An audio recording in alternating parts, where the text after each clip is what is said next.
This lecture is brought to you by CNCB Academy of Science and Technology. Visit us at cncbacademy.com. I'm Devasi Sanjay from the Department of Physics. Today we are going to start classical mechanics for Ph.D. entrance exams, and this is the part 1. There will be other parts too in this lecture. By classical mechanics, I am also including special theory of relativity. So let us get started. So this is the first problem. A particle of mass m moves under gravity on a smooth surface. The equation of which is z is equal to x square plus y square minus x square. The z axis being vertical, pointing upwards. So from the equations of motion of the particle, find the frequencies of the normal modes for small oscillations. About the position of stable equilibrium. And next part is, if the particle is displaced from equilibrium slightly and then released, what must be the ratio of x and y displacements to guarantee that only the lower frequency normal mode is excited. We have to start with we want to find out the Lagrange's equation of motion. So this is the expression for kinetic energy. Half m x dot square plus y dot square plus z dot square, and this is the expression for potential energy. So here the surface of the equation of the surface is given. Z is equal to x square plus y square minus xy. So substitute z here. Okay, substitute z here. Substitute z here. So what we have. So the Lagrangian is t minus b, so we have an expression in x and y only. Right? I will not do all the calculations, I just show you the path and you have to complete the calculations because that is the way you learn. So once you have found the Lagrangian, you can find the Lagrange's equation of motion for x and y. So Lagrange's equation for x is ddt of del L del x dot minus del L del x is equal to 0. And for y it will be ddt del L del y dot minus del L del y is equal to 0. So this is the equation of motion for x obtained from Lagrange's equation. Check yourself. Okay. Do the switch, and this also is shown for x. Do for y also. Right. And now the minimum of the potential happens at z is equal to 0. Okay. It will be z is equal to 0. And z is equal to 0 implies from the equation of the curve is x is equal to 0, y is equal to 0. So now we are talking about small oscillations. So we have to expand it. So 0 is the equilibrium position. That is where the particle will stay. If I keep a particle there fixed in a static condition, it will stay there. But now I displace it by x delta x and the y coordinate is displaced by delta. So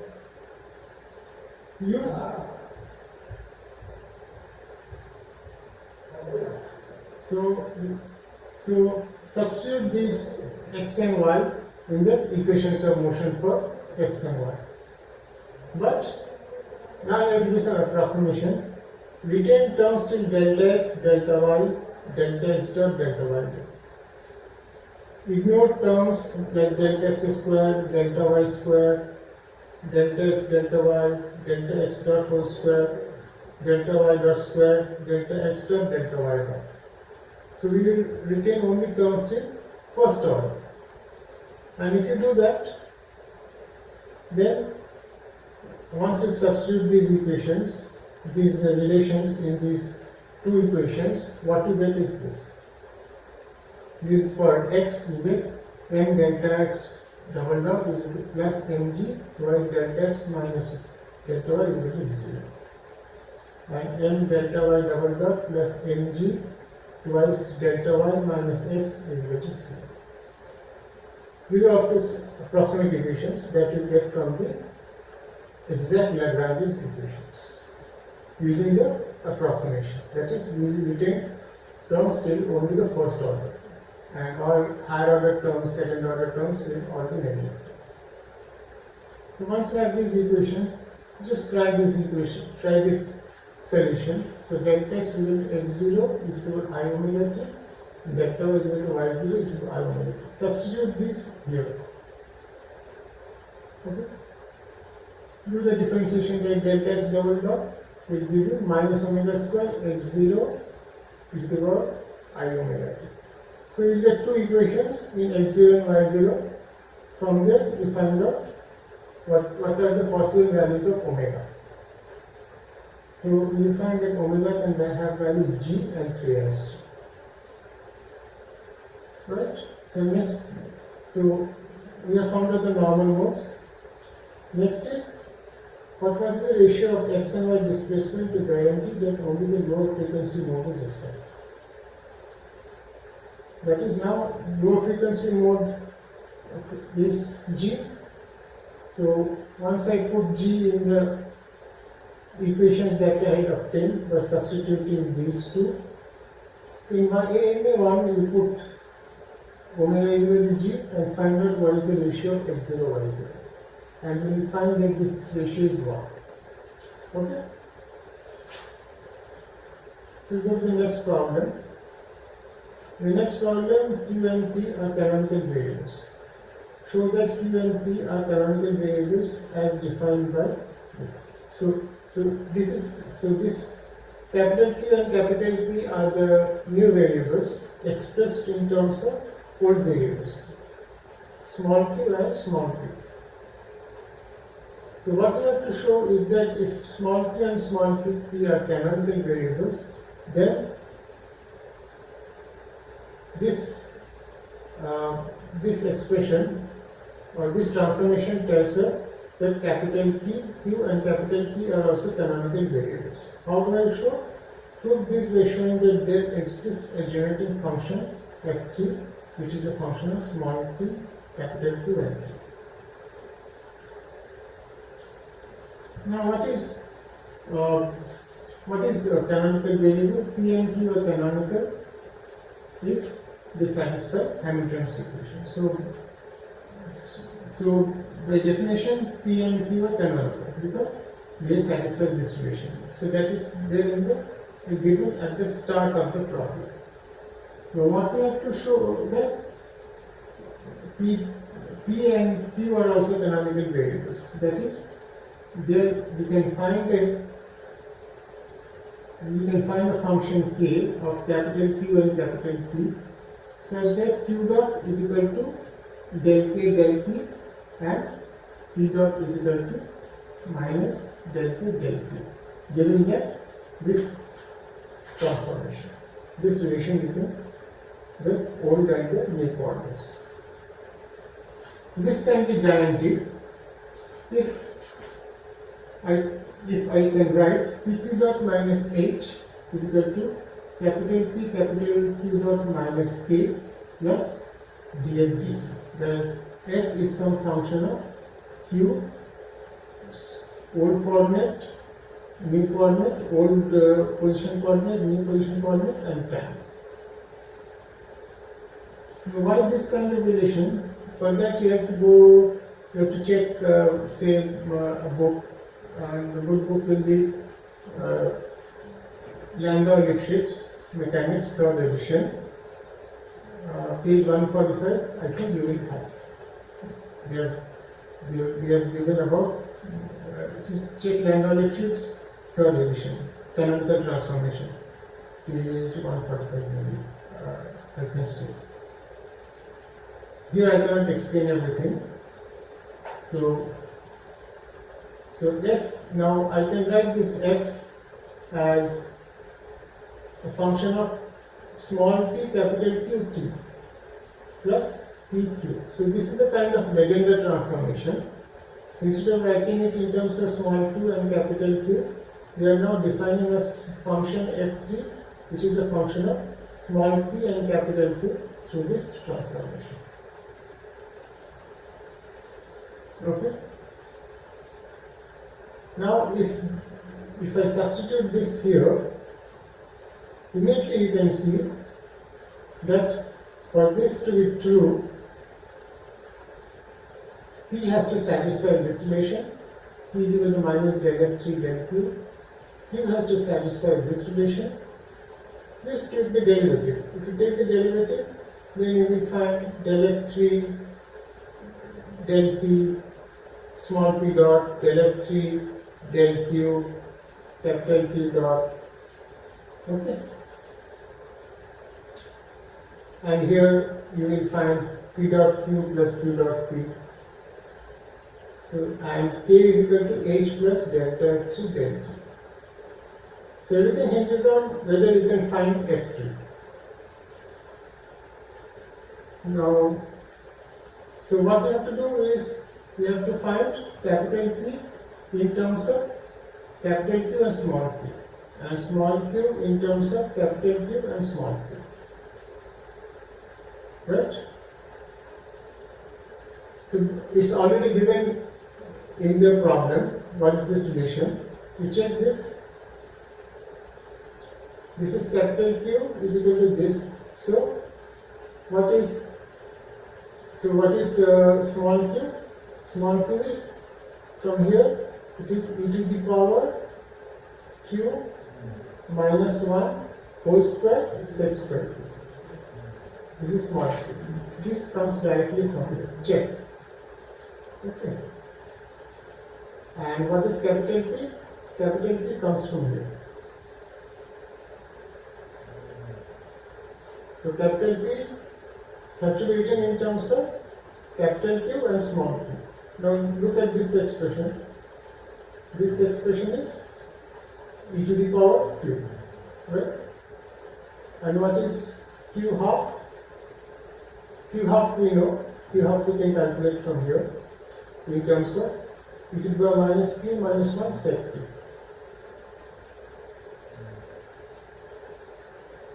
So this is capital P expressed in terms of capital Q and small q. This is small q expressed in terms of capital Q and small q. This follows from these relations directly. Now that we can substitute capital whatever we get here. And for small q we will substitute here. And then find f3. You will see that you have found a consistent f3. If you find a consistent f3, then that means that transformation, whatever transformation is given in the problem, it defines a canonical transformation. And hence capital Q and capital P are also canonical variables. So you can easily check once you substitute that f3 is equal to e to the minus e to the twice p minus 1 whole square tan p. Check yourself. Okay? And if you are not very conversant with this, check a book. Okay? Canonical transformation. Now we are going to another problem. A particular mass m is projected from infinity. This is a scattering problem with the velocity v0 in a manner such that it will pass a distance v from a fixed center of inverse square repulsive force. And the magnitude of the repulsive force is p by r square. If it will not deflect it. So what we have to do, we have to find out the distance of closest approach. And then we have to find out the angular deflection which actually occurs in terms of initial kinetic energy. And then lastly we have to find out differential scattering cross section d sigma d omega for a homogeneous beam of particles scattered by this potential. So let's see. So this is the geometry, this is the scattering center. The particle is coming from somewhere minus infinity and then it gets scattered. And If it did not, if this center was not there, then it would have gone straight through, and this distance is v. And this particle, as is shown, so it goes to infinity, and the asymptote to this curve makes an angle twice theta. That means this particle gets scattered through an angle twice theta. So now we can do the problem. So, and what they have asked is us to find out the minimum distance of closest approach. So this is the distance of closest approach when the particle is closest to the scattering center, and that distance is given by r. The significance of this closest distance is the velocity and the radius vector, distance vector, they are perpendicular to each other when the particle is closest to the scattering center, and that this you can see from the symmetry. So let's do the problem. So this is conservation of energy. So this is half mv square initial kinetic energy at minus infinity, and this is and that will be conserved in central force problem. This is the potential energy due to the central force repulsive, and this is the kinetic energy. So this is the energy at a distance r from the scattering center. In our case, this small r is capital R, because we are interested in the distance of closest approach.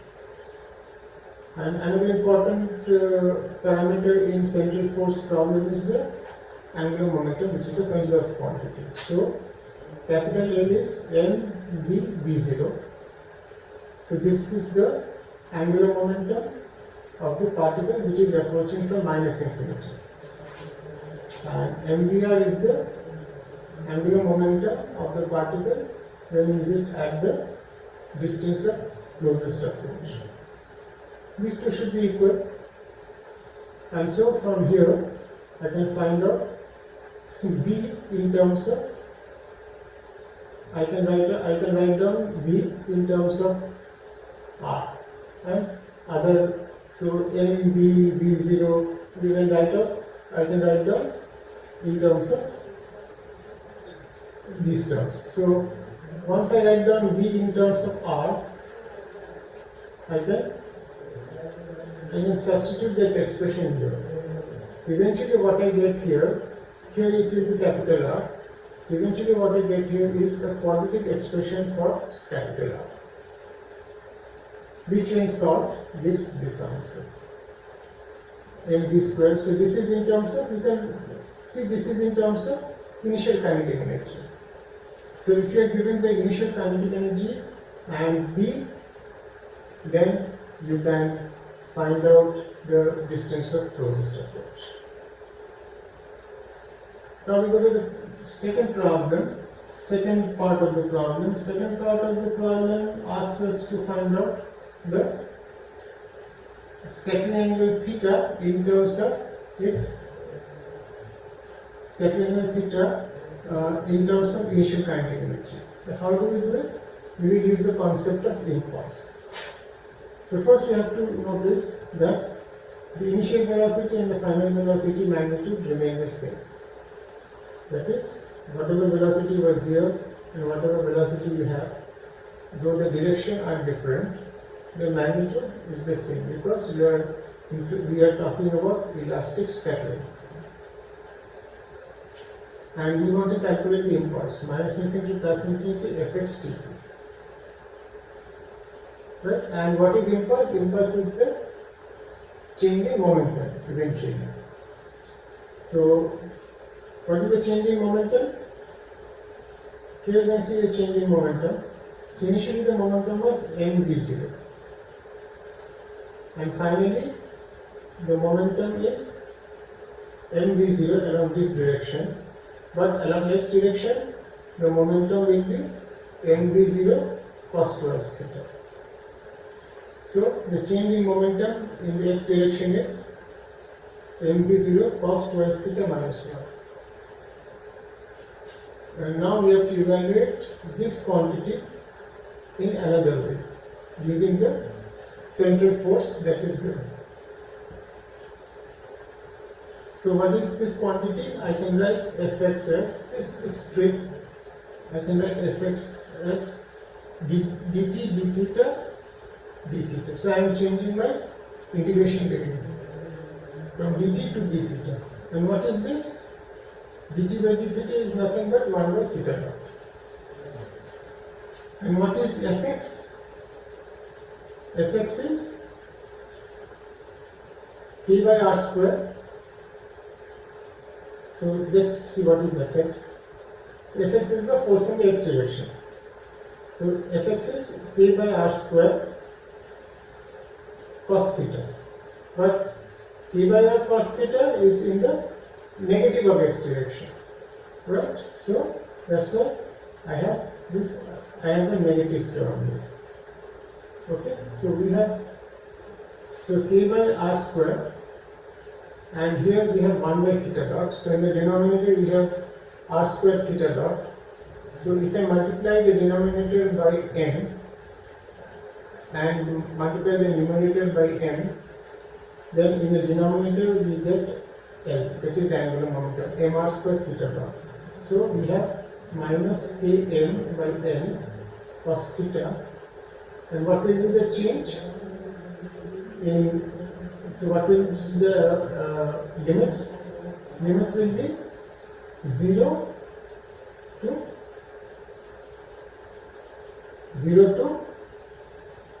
this angle, right? And this angle is pi minus 2 theta. That's why 0 to pi minus 2 theta. And if you do this integration, you get a result and equate this to this. You can write cos 2s theta minus 1 in terms of sin square theta, do it and you will get this expression. That cot theta is equal to twice EB by K. That is, we have found out the relation between the scattering angle and the kinetic energy, initial kinetic energy. And this is what we wanted. The scattering angle is twice theta. Okay, we have got cot theta is equal to twice EB by K. And that is good enough. We go to the next problem. We have to find the scattering cross section. So scattering cross section means we have to find d sigma d omega. So how do we find out? So what is the cross section seen by a particle? Cross section seen by the particle, which is the distance b from the axis. That area is. So if the particle is incident between, so you have a stream of particles that are now incident on the scatterer. So the particles that are incident between B and B plus dB, they see a cross section area d sigma, and that area is 2 pi b dB, right?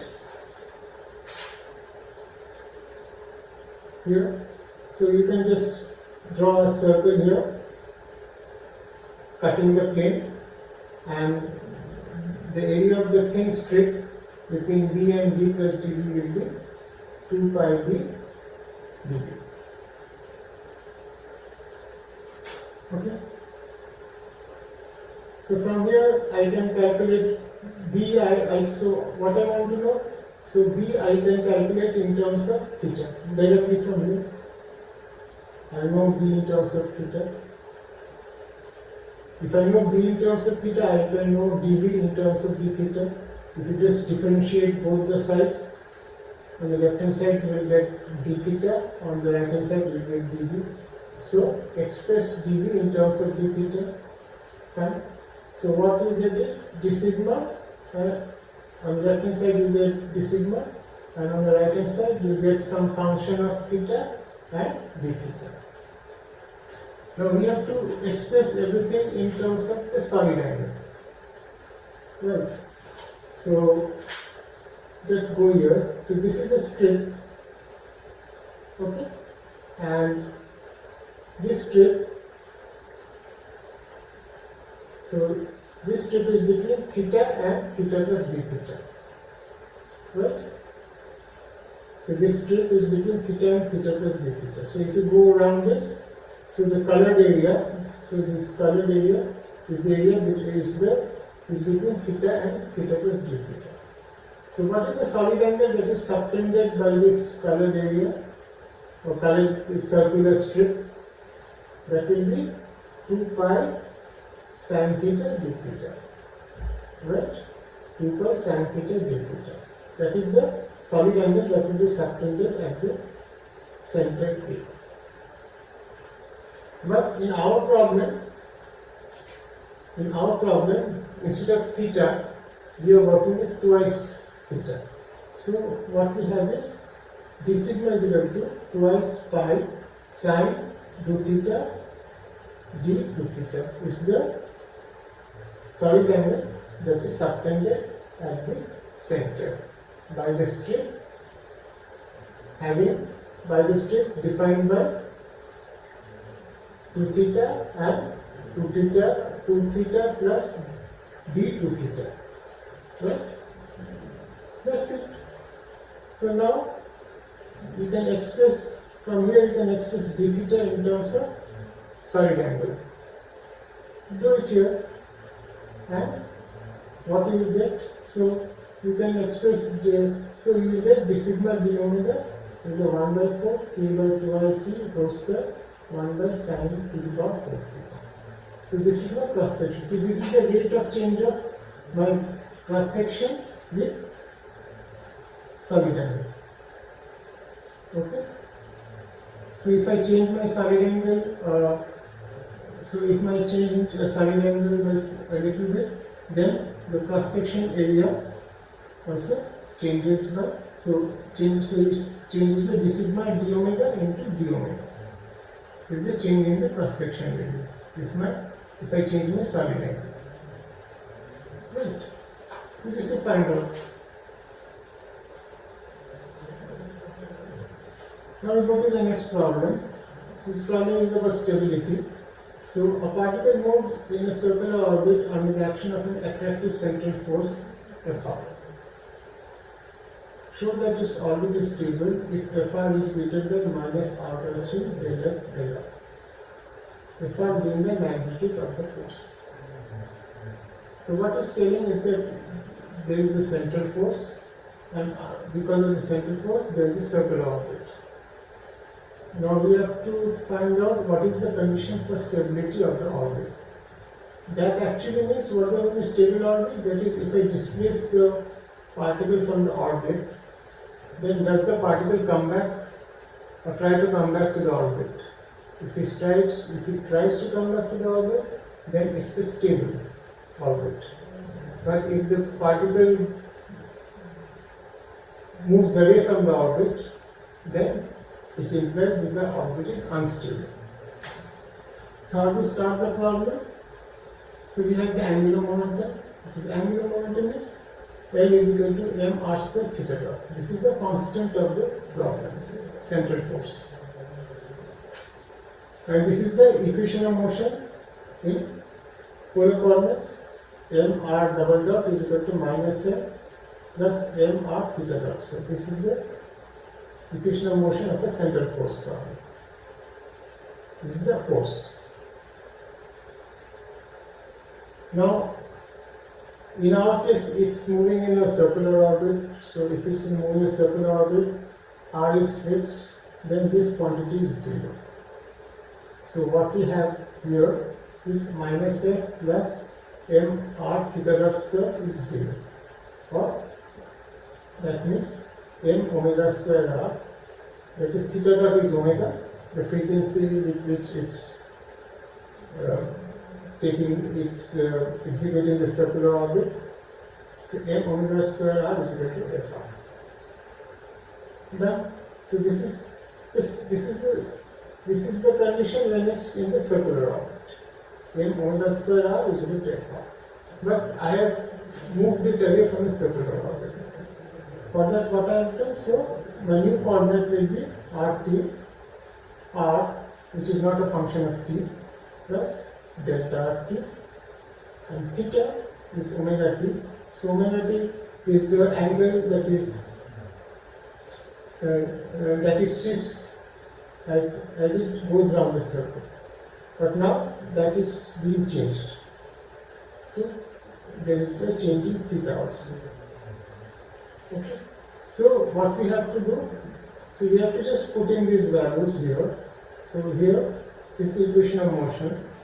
You have to put this value in the equation of motion and take only the first order terms, right? Take only the first order terms. We will not take second order terms. So this is we just move it slightly from its stable position, from its position, equilibrium position, and find out its stability, whether it's moving away permanently or is trying to come back.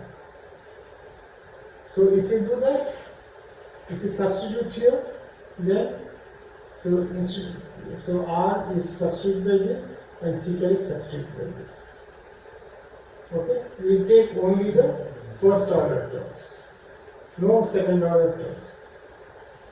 And another thing is, if I substitute it here, then the delta should be 0 because angular momentum is conserved.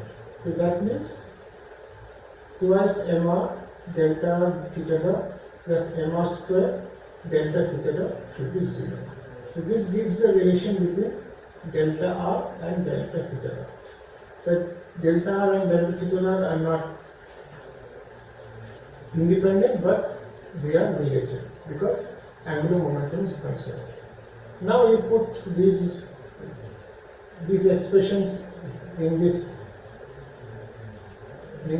the equation of motion, and you find out that what you get, m delta double dot. What is the change in f? The change in f will be, so change in f will become f plus your df delta mr. So mr becomes r plus delta, and theta dot becomes omega t plus theta delta theta dot. So this is just like differentiation. So this becomes m delta r theta dot plus twice mr theta dot delta theta dot.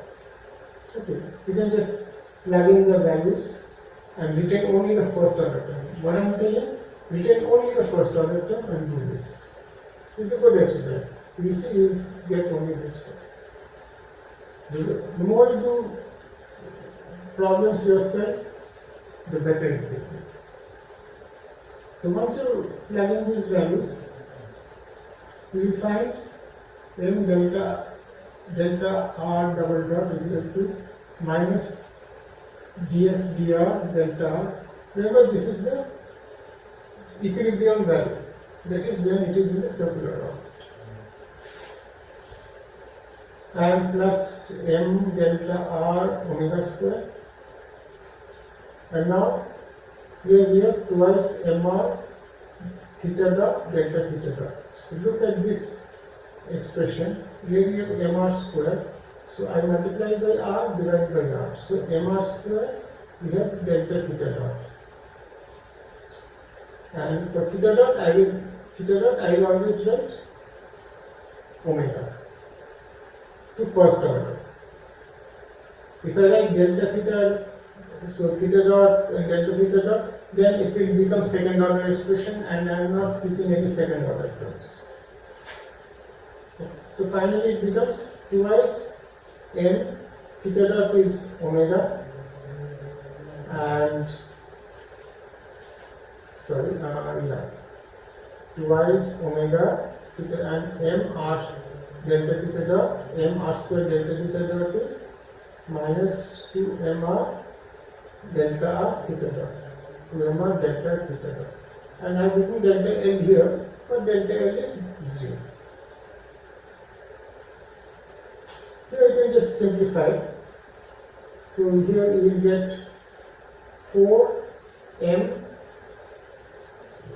omega square, theta dot is omega, 4m omega square delta minus, and here m delta omega square. So you will have minus 3m r delta omega square. And what is m omega square? M omega square is Fr by R, right? M omega square is Fr by R. So finally what we have is m delta double dot is equal to minus df dr delta R, and from here I get minus 3m omega square delta R, which I write as minus 3f by R delta. And again dl is 0, so I just wrote it, but dl is 0. And that's it. This is like, so what we have is m delta R double dot plus something into delta R. Now if you go back to the problem of the differential equation for harmonic oscillator, what we have is dx dt plus omega square x is equal to 0, or dx dt is equal to minus omega square x. That is, if this term is negative, then I will have an oscillatory solution. If this term is negative, minus df dr minus 3f by 3r is negative, that if it's less than 0, then I will have an oscillatory solution. That is a stable solution. But if this is positive, if minus df dr minus del f del r is positive, then what happens? We can go back to the problem of harmonic oscillator. If the equation were like dx dt minus omega square x is equal to 0, then what will be the solutions? e to the power omega t and e to the power minus omega t. And because of this e to the power omega t, as time progresses, the variable x increases. That means it moves away from the orbit, right? So that is unstable. So that's why if this is negative, the coefficient of delta R is negative, then we can say that the orbit is stable. But if the coefficient of delta R is positive, then we will say that the orbit is unstable, because if you remove the particle a little from its orbit, eventually it will go away from the orbit forever, and it will not come back. So that's why, and that's how we get this relation. So check. So, okay. Now this is a problem on STR. So we have a rod PP of proper length L, which lies along the x-axis and moves towards the positive x direction with speed 3c by 5 with respect to the ground. The c is the speed of light. An observer on the ground measures the positions of P and Q at different times, TP and TP, respectively in the ground frame, and finds the difference between them to be 9 by 10. Show that the value of TP minus TP is equal to this. So what does it say? So this is a fixed frame, and see, this is the body that is moving with some velocity v, relativistic velocity v in this direction. So two events have taken place. So one at Q and one at P. Right? So the coordinate of the events, so the coordinates of the event that has taken place at P. So in the frame that is moving with a velocity v, that coordinate of that event is x prime q. and the event that has taken place at P, the coordinate of that event in the frame that is moving is x prime P. But the coordinate of the same event, which is fixed, the coordinate of the same event according to the reference frame which is fixed is xp, and the coordinate of the coordinate in the reference frame, fixed reference frame of the event that takes place at P is xp, and the corresponding time recorded in the fixed frame for the event at Q is tq, and for the event at P is tq. That is what. So you have two events taking place at P and Q, and you have two different reference frames. So for the reference frame that is moving, the coordinates are in the reference frame that is fixed, the coordinates are xp and tp for one event, and for the other event the coordinates are xq and tp. And for the reference frame that is moving, the coordinates of the same two events are x prime q and t prime q. T prime q is not written because it's not required, and for the other one it will be x prime p and t prime p. And t prime p are not written because it's not required. And this is my Jordan's transformation. What is given? Given is this: x prime q minus x prime p is always L. That is, this is the frame. So there is a reference frame that is fixed to this object, and this object is moving. So in that frame,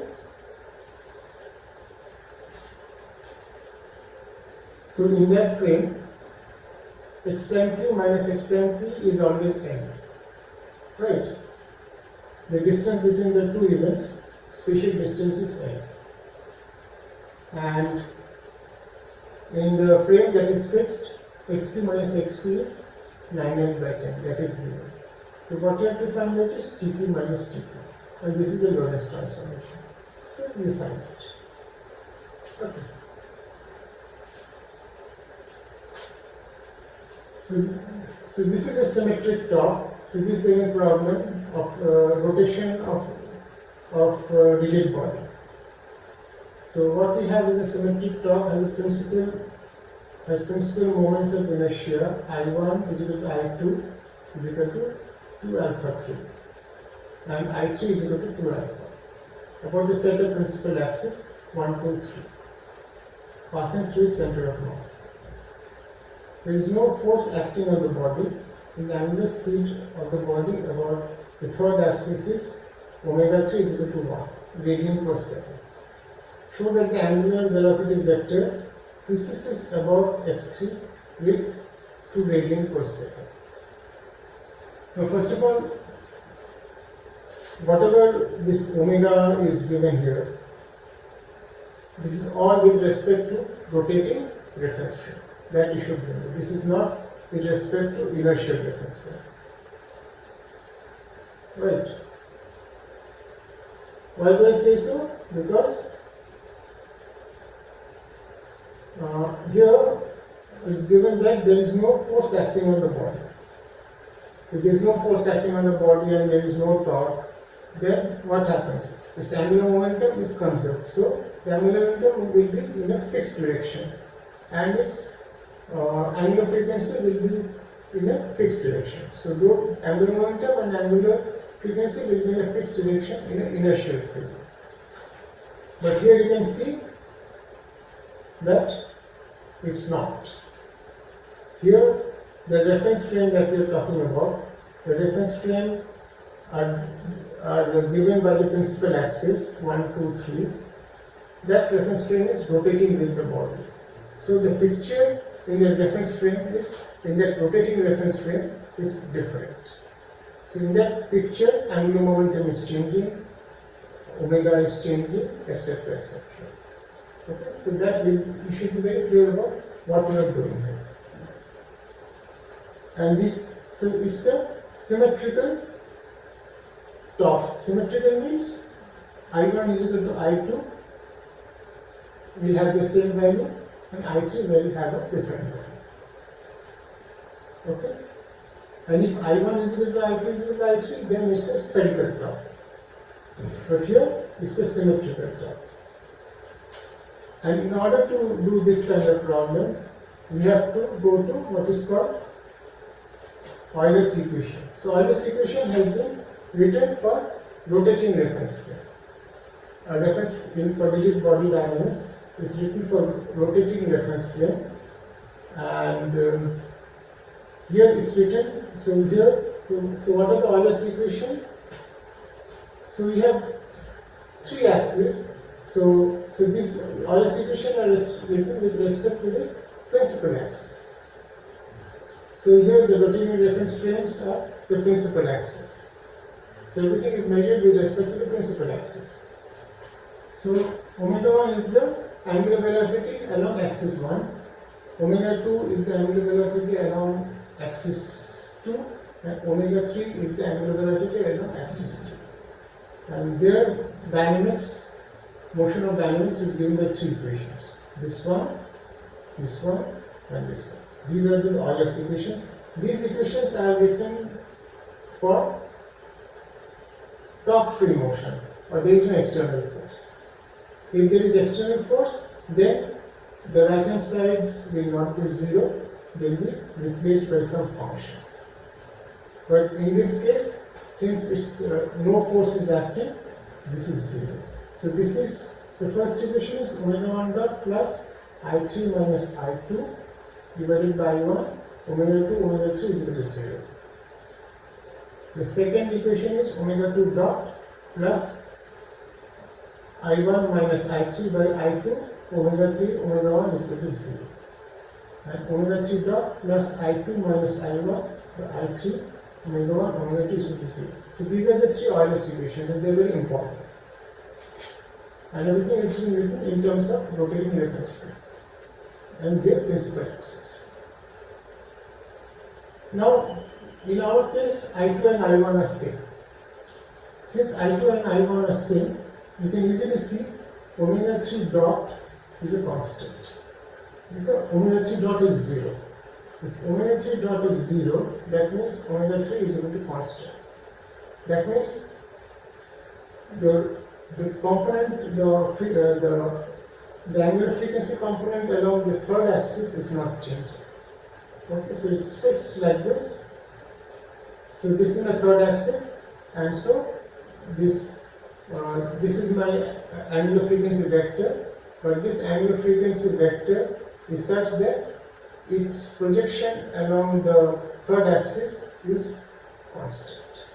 That's what it means. Omega 3 is equal to constant. And after that, how does it move? Right? That's what we have to find out. So this is constant. So this projection is constant, but this may be moving. So how is this moving? So for that we have to concentrate on these two equations, and these are easy to find out. Okay, so let us write I3 minus I2 by I1 into omega 3. Now omega 3 is a constant, right? I3 minus I2 by I1 into omega 3 as omega, small omega. So what we have is omega 1 dot plus small omega into capital omega 2 is equal to 0. And here we have omega 2 dot minus small omega into capital omega 1 is equal to 0. Right? Now if I take a second derivative of this, I will get omega 1 double dot plus small omega into omega 2 dot. And what is omega 2 dot? Omega 2 dot is equal to small omega into capital omega 1 from here. Omega 2 dot is equal to small omega into capital omega 1. Just put it here. Omega 2 dot is equal to small omega into capital omega. And what you get is this. Omega 1 double dot is equal to omega square into omega 1 is equal to 0. And what we have here is omega 2 double dot. Similarly, you take a double derivative here and you do something very similar that we have done, and you will find that omega 2 double dot plus omega square omega 2 is equal to 0. For this, you can easily write a solution like this. Omega 1 is equal to a cos omega t and omega 2 is equal to a sin omega t. Right? So that means at t is equal to 0, my omega 1 was a and omega 2 was 0. Okay, so that was my initial condition. So if I use such an initial condition, this is the solution to my equations. And this is precision. Right? So omega 1 is varying with the frequency omega. Okay? So at t is equal to 0, omega 1 is a, then at some time it becomes 0, and then eventually it becomes again a. Same here. So when your frequency is changing with a particular frequency, when your angular frequency is changing with a particular frequency, that is precision. Here omega 2 is changing, omega 2 is also angular frequency along the axis 2. So that is also changing with a certain frequency omega. So here omega is the required frequency. So in the problem what we have asked, show that the angular velocity vector precesses about this. So this precision frequency of this vector, so this is the third axis, this is my angular frequency vector. Now what is doing is rotating like this. Right? So that is precision, and that is happening at a frequency of omega, and this is what they have asked you to find out. So find out what is the value of this omega. Right. If you don't know what is Euler's equation, then you have to read up a book. And I prefer classical mechanics by Landau effects. Okay. Third edition. Because I have the third edition. So this is done. Okay. This is the particle of mass m. So this is mass m is free to move on the frictionless horizontal two-dimensional plane r theta, and is acted upon by a central force minus k by twice r cube r cap. So this is the unit vector, and this is the force. If pr and p theta are the generalized momentum coordinates to r and theta, show that dpr dtt is this. So pr dot is this. So what we have to find out? We have to use Hamilton's equation of motion. So we have to find pr dot. So for that, first we have to go to Lagrange. So what is so this is if I use so what is the kinetic energy of a particle in the polar coordinates?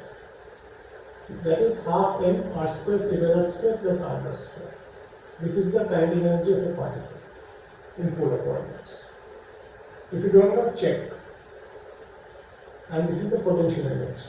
The potential energy is given, the force is given. So from force, we can easily find out the potential energy, because force is minus grad of potential energy. So the potential energy is minus Fr dr. Find what is the potential energy of this. And how do I define the momentum coordinates? Momentum coordinates are defined by del r, del L, del r dot. And the momentum coordinate, conjugate momentum coordinate with theta is del L, del theta dot. Right? So PR is del L, del r dot, with theta is del L, del theta dot. So what we have to do? We have to, so if del r, then, so we have to write all the r dot, we have to write r dot in terms of PR, and we have to write theta dot in terms of p theta. So del L, del r dot means m naught dot, right? So m naught dot is PR. So r dot is PR by m. Similarly, from here you have to express theta dot in terms of p theta. That is all you need to know. And then this is the expression for Hamiltonian. R dot PR plus theta dot p theta minus m. What is R dot? Write R dot in terms of PR. Express theta dot in terms of p theta. And here wherever we have theta dot and R dot, express in terms of PR and p theta. That's it. And that what you get is the Hamiltonian, because Hamiltonian is a function of r theta, PR and p theta. Once you have that, what you are asked to find out is dpr dt, and that is equal to minus del H del R. So find it, and you should get this answer.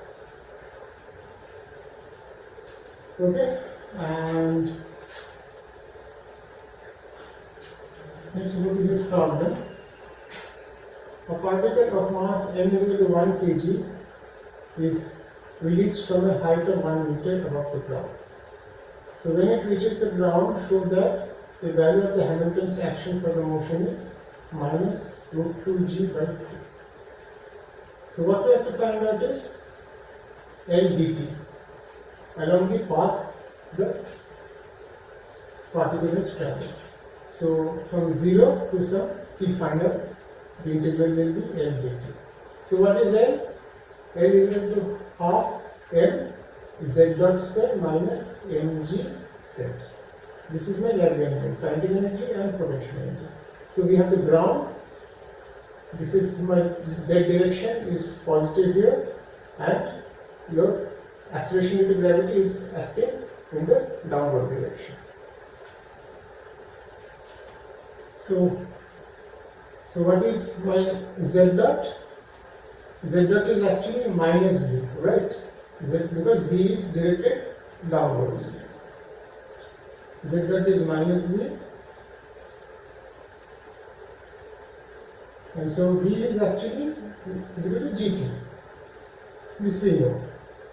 So as time progresses, v is increasing, and then another expression we can use is the displacement is equal to S is equal to ut plus half ft square. So here the displacement is in the positive x direction, z direction. So displacement will be z minus 1, because 1 is the initial displacement, z is the final displacement. Z minus 1 is equal to minus half gt square, because the acceleration due to gravity is acting in downward direction. And finally, another expression we can use is v square is equal to u square plus twice x. So here v, this is the final velocity when it hits the ground, and this is twice g s. The displacement is 1, so I have written vf square is equal to twice g. So from there you can calculate what is the final velocity in terms of g, substitute here, and then you will get what is the final time, tf. So this is my tf. That's it. And we have to calculate this integral. So for z, you can put this expression, and for z dot square, z dot is minus v. Anyway, so for z dot you can use this expression, you can use this v. So you know what is z dot in terms of time, you know what is z in terms of time, and you know what is the final tf. Okay. Do the calculation, do the integral, put the limits, and you should get this answer. Okay. Next, what we have is x dot plus y dot plus alpha xy is a constant of motion of a two-dimensional isotropic harmonic oscillator. With Lagrangian, x dot square plus y dot square by twice n minus k x square plus y square by 2. So this is the Lagrangian is given. So what you have to show that this is a constant of motion. You have to show that this is the value of alpha. How do you find out? Okay, if this is a constant of motion, that means its time derivative should be 0. So ddt is 0. Do a derivative. You will get expressions in x double dot and y double dot. Now, from this Lagrangian, write down the equation of motion for x and y.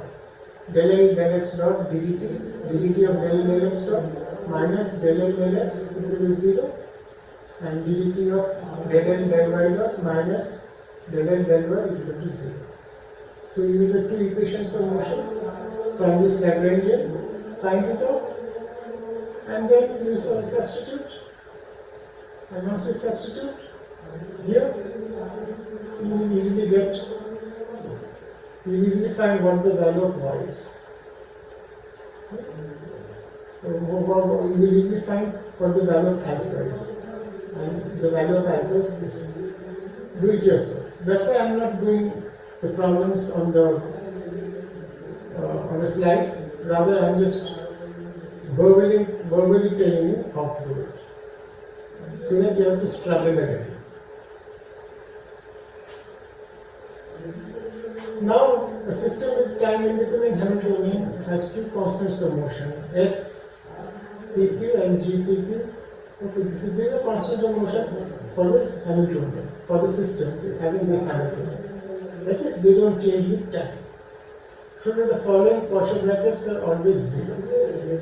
Poisson bracket of H with F plus G is always 0. Poisson bracket of H with the Poisson bracket of F and G is always 0. And the Poisson bracket of H with H plus Fg is equal to G. This we have to prove. So when this is a constant of motion, we know that if F is a constant of motion, that means its Poisson bracket with Hamiltonian H is always 0. Because this implies DFT. You can easily prove this. You can just write down the Poisson bracket expression, and for del H del P you can use P dot, del H del P you can use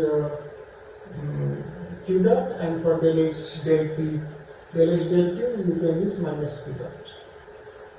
And that's it, you will get it. This expression implies total time derivative of f.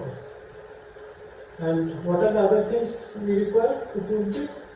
We require this. If A, B, C are functions of Q and P, then these are always true. A, Poisson bracket of A with B plus C is Poisson bracket of A with B plus Poisson bracket of A with C. This you can verify yourself.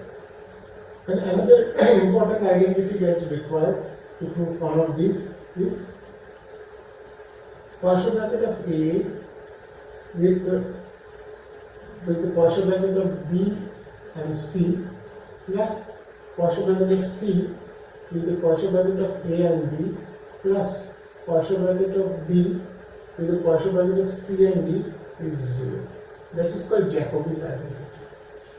So if you take A to be, say, H, and B to be F, and C to be G, then you can see what kind of expression or what kind of value you get. So these are the two identities you may have to use to prove that all these Poisson brackets are 0. Okay? And now we go to the last problem of today, and this is the action angle variables. So this is in action angle variables, theta 1, theta 2, I1, I2. Consider the Hamiltonian H. So H is 4 I1, I2. Right? And theta 1 and theta 2 lie between 0 and 2 pi. And it is given that I1 by I2 is always half. So determine which of the given graphs would be the correct determination of trajectories in the theta 1, theta 2 plane at different initial conditions. So what is it? So these are four. So these are coordinates. Theta 1 and theta 2 are coordinates, and these are momentum. So these are actually angles, and these are called momenta, but these have the dimension of action. That's why they are called action coordinates. But so theta 1 is the momentum conjugate to theta 1. So I1 is the momentum conjugate to theta 1, and I2 is the momentum conjugate to theta 2. But these are dimensions of action. So that's why they are called also action variables. And these are angles. So that's why action angle variables. If you don't know about action angle variables, again you look up some book, or you can look up Landau-Lifshitz mechanics. Right. So what they have asked, so they have given certain 4 diagrams: 1, theta 2, theta 1, theta 2, theta 1, theta 2, theta 1, theta 2, theta 1. So there are 4 diagrams are there. From these 4 diagrams, you have to choose which of these 4 diagrams can be correct. So what do I mean by this? So I can find that theta 1 dot, Hamiltonian is given, theta 1 dot is equal to del H del L. This is Hamilton's equation. I told you that theta 1 and L1 are conjugate with the canonical variables. So theta 2 dot is equal to del H del I. So from here I can find out what is theta 1 dot. Right? So what is theta 1 dot? Theta 1 dot is 4I2. Similarly, what is theta 2 dot? Find out yourself. So once I found theta 1 dot and theta 2 dot, so divide what is theta 1 dot by theta 2 dot. Just one line answer. Once I found this is a one line answer. So once I found theta 1 dot and theta 2 dot, from there you can easily get what is d theta 2 by d theta 1. From here, again it's a one line answer. So once you know what is d theta 2 by d theta 1, you can find out what is theta 2 in terms of theta 1. That's very easy. What is theta 2 in terms of theta 1? Once you know theta 2 in terms of theta 1, you can find the slope. You can find the slope of the curves. That's it. Once you know the value of slope, you have to find out which of these graphs have the correct slope. And you have to choose the graphs which have the correct slope. And among the 4 graphs that are given, 1, 2, 3, 4, 2 have the correct slopes. So you have to find out which 2. That will be all. So that will be all for today.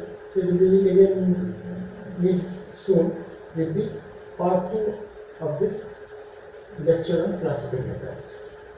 So I will end now. Thank you.